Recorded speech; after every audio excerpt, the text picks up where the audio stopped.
Hello guys, for today's video, magluluto po tayo ng fish. So, magluluto tayo ng pesang fish. So, yan ang ating ayan ang ating doggy na si Yoko. Naka-harvest tayo ng tanglad sa ating munting hardin. So, yan, tinali na natin siya. Ngayon, pukpukin natin yung part na yon para lumabas yung kanyang oil, yung kanyang flavor.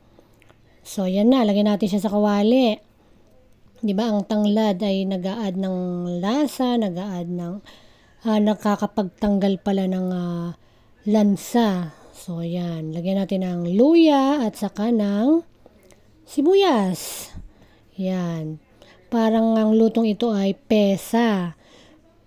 So, ang nangyari kasi parang umasim siya gawa nung tanglad. Ang naging lasa niya is naging lasang paksiw. So, ang aim ko sana is pesang fish. Yung fish na yan ay parang alumahan. Ay, ano yata yan? Parang mackerel. So, or salmon, ganyan, na maliit. So, ang ano ko sana is pesa kaso naglasa siyang paksiw gawa ng lemongrass.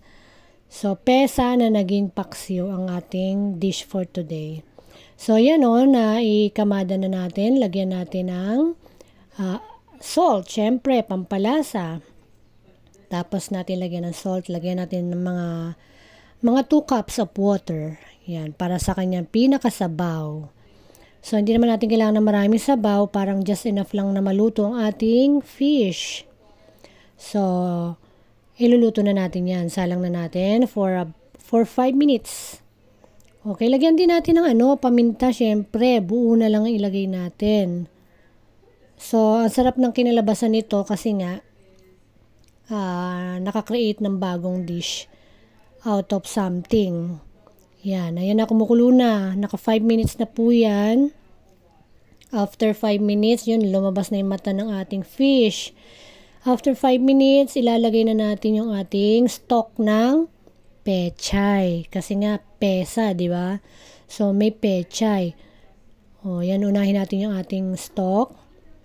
Kasi nga, yan ay mas matagal maluto. Or pwede rin namang sabay. Basta unahin nyo lang ilagay yung stock. After nyan, lagay nyo yung pinakadahon. Tapos, pakuluan nyo na ng 5 minutes.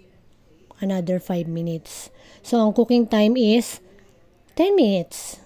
Di ba? 10 minutes lang, meron ka ng masarap na fish dish. Pwede nyo itong itry, mga mami, mga mahilig sa fish. Yan, isang healthy dish na siguradong magugustuhan ng family. Yan, takpan uli natin after 5 minutes. Ayan na siya.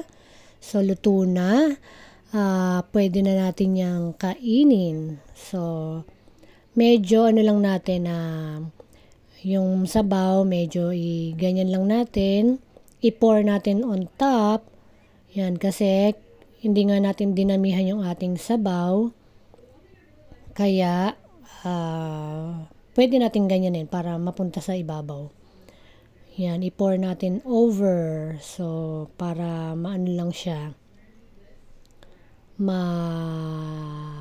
Malasa. Yan. So, luto na yan, guys. Pwede na natin yan kainin. I-serve na natin. Isa na namang fish dish na pwede nating subukan. Okay. Let's eat, guys. So, ito ay accidentally lang na recipe. Ang aim ko is pesa, naging lasang paksiw siya, guys. Pero nagustuhan ko naman ang kinalabasan. Kaya, good pa rin siya. For me, that's a great dish. Yes. Diba? Accidentally, nakakreate tayo ng another dish. Diba? So, let's eat na, guys. Ayun yung ating fish. Natakpan na, natabunan na siya. O, diba? Kung gusto nyo dish na medyo light lang sa tummy, hindi siya mabigat, hindi siya mahirap i-digest, yan, magluto tayo ng fish.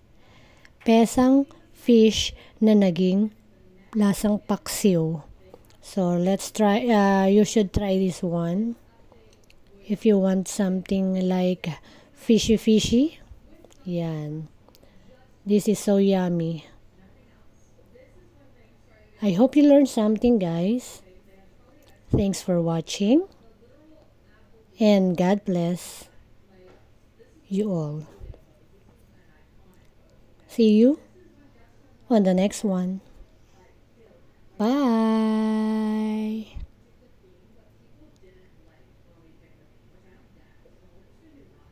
It's so yummy. It's so healthy.